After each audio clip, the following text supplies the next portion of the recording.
How to buy Kindle books on Amazon.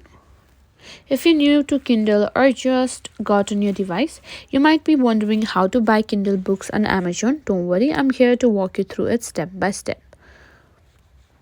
First things first, you need to head over to Amazon, or you can do this either on the Amazon website via a browser, or you can simply tap the Amazon app.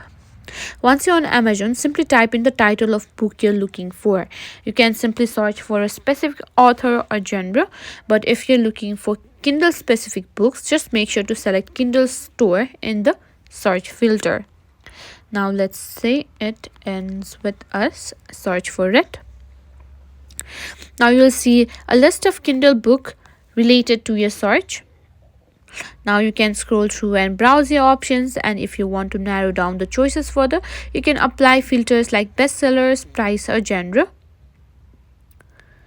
Once you found the book you want to buy, click on it to get the book's product page. Here you'll see the book's description, customer reviews and other details. You'll also see the price listed for the Kindle version of the book.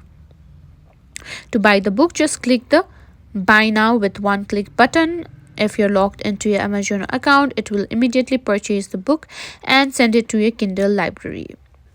After that, you will simply buy the Kindle books on Amazon and you can start reading.